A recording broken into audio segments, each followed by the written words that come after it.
ಅಂದ್ರಂತೆ ರಾಯರು ನನ್ನ ಪಕ್ಕದಲ್ಲೇ. ಯಾಕಿರಬೇಕು ಅಂದ್ರೆ ಬಹಳ ಜನರಿಗೆ ಗೊತ್ತಿಲ್ಲ.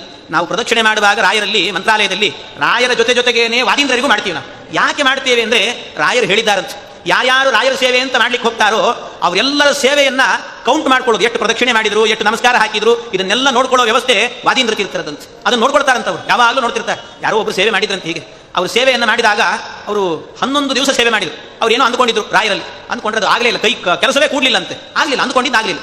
ಸಿಟ್ಟು ಬಂತು, ಅದಕ್ಕೆ ತಿರುಪತಿಗೆ ಹೋದ್ರಂತೆ. ತಿರುಪತಿಗೆ ಹೋಗಿ ಅಲ್ಲೊಂದು ಪತ್ರ ಬರೆದ್ರಂತೆ, ನಿಮ್ಮ ಶಿಷ್ಯರು ನಿಮ್ಮ ಭಕ್ತರು ರಾಯರ ಸೇವೆ ಮಾಡಿದರೆ ಅನುಗ್ರಹ ಮಾಡ್ತಾರೆ ಅಂತ ಎಲ್ಲರೂ ಹೇಳ್ತಾರೆ, ನಾನು ಸೇವೆ ಮಾಡಿದ್ರೆ ನನಗೆ ಅನುಗ್ರಹ ಮಾಡಿಲ್ಲ, ನಿಮ್ಮ ಭಕ್ತನಿಗೆ ಸ್ವಲ್ಪ ಹೇಳ್ರಿ ಅಂತ ಒಂದು ಪತ್ರ ಬರೆದು ಹುಂಡಿಗೆ ಹಾಕಿದ್ರಂತೆ. ಆವತ್ತಿನ ದಿವಸ ರಾತ್ರಿ ತಿರುಪತಿಯಲ್ಲಿ ಶ್ರೀನಿವಾಸ ದೇವರೇನೆ ಆ ವ್ಯಕ್ತಿಯ ಕನಸಲ್ಲಿ ಬಂದ್ರಂತೆ. ಅವನ ಕನಸಲ್ಲಿ ಬಂದು ಕೇಳಿದ್ರಂತೆ, ಯಾಕೆ ಹೀಗೆ ಮಾಡಿದ್ದೆ? ಅಲ್ಲ, ಮತ್ತೆ ಸೇವೆ ಮಾಡಿದ್ರೆ ನನಗೆ ವರವೇ ಕೊಟ್ಟಿಲ್ಲ ರಾಯರು. ರಾಯರನ್ನೇ ಕರೆಸಿದ್ರಂತೆ, ಕನಸಲ್ಲೇ ರಾಯರು ಕರೆಸಿದ್ರಂತೆ ಶ್ರೀನಿವಾಸ ದೇವರು, ಬನ್ನಿ ರಾಯರೇ ಅಂತ.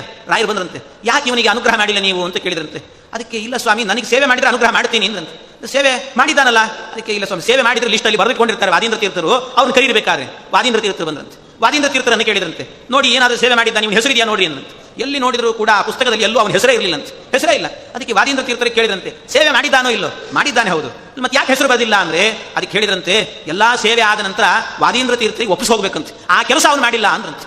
ವಾದೀಂದ್ರ ತೀರ್ಥರಿಗೆ ಒಪ್ಪಿಸ್ಬೇಕಂತೆ, ಸ್ವಾಮಿ ನಾನು ಇಷ್ಟು ಸೇವೆ ಮಾಡಿದ್ದೇನೆ, ರಾಯರಿಗೆ ತಿಳಿಸಿಬಿಡಿ, ನನಗೆ ಅನುಗ್ರಹ ಮಾಡ್ಲಿಕ್ಕೆ ಹೇಳ್ರಿ ಅನ್ನಬೇಕಂತೆ. ಅವರಿಗೆ ಅದನ್ನು ಹೇಳಿ ಬಂದಿರಲಿಲ್ಲ, ಆದ್ರಿಂದಾಗಿ ಹಾಗಾಯ್ತಂತೆ. ಆಮೇಲೆ ಪುನಃ ವಾದೀಂದ್ರರಿಗೆ ಹೇಳಿದ್ರಿಂದ ಮತ್ತೆ ರಾಯರ ಅನುಗ್ರಹ ಮಾಡಿದ್ರು ಅಂತ ಹೇಳ್ತಾರೆ. ಹೀಗೆ ವಾದೀಂದ್ರ ತೀರ್ಥರು ಈ ರೀತಿ ಅನುಗ್ರಹ ಮಾಡ್ತಾರೆ. ಎಷ್ಟು ಅನುಗ್ರಹ ಅಂದ್ರೆ ಒಂದೇ ಮಾತಲ್ಲಿ ಹೇಳಬೇಕು ಅಂತಂದ್ರೆ, ದೇವಲೋಕಕ್ಕೆ ಆಗಬೇಕಾದ್ರೆ ಒಂದೇ ಕಲ್ಪವೃಕ್ಷ, ದೇವಲೋಕಕ್ಕಿರುವ ಕಲ್ಪವೃಕ್ಷ ಒಂದು, ಆದ್ರೆ ಭೂಲೋಕಕ್ಕಿರುವಂತಹ ಕಲ್ಪವೃಕ್ಷ 2 ಕಲ್ಪವೃಕ್ಷ ಇದೆ ಅಂತ. ಯಾವುದು ಅಂದ್ರೆ ರಾಯರ 2 ಪಾದಗಳೇ 2 ಕಲ್ಪವೃಕ್ಷ ಅಂತ ಹೇಳ್ತಾರೆ. ಕಲನಾ ಕಲ್ಪಪಾದಪವು ಅಂತ 2 ಪಾದಗಳೇ 2 ಕಲ್ಪವೃಕ್ಷ. ಕೇಳಿದ್ದನ್ನು ಕೊಡ್ತಾರಂತೆ ರಾಯರು. ಆದ್ರಿಂದಲೇನೆ ಮೇಲೆ ಇರುವಂತಹ ಇಂದ್ರನಿಗೂ ಕೂಡ ಸಮಸ್ಯೆ ಆಗಿತ್ತು ಅಂತ, ಕೇಳಿದ ವರಗಳನ್ನೆಲ್ಲ ರಾಯರು ಕೊಡ್ತಿದ್ದಾರೆ ಅಂತ ಅಷ್ಟು ಅದ್ಭುತವಾಗಿ ರಾಯರು ಒಲಿತಾರಂತೆ.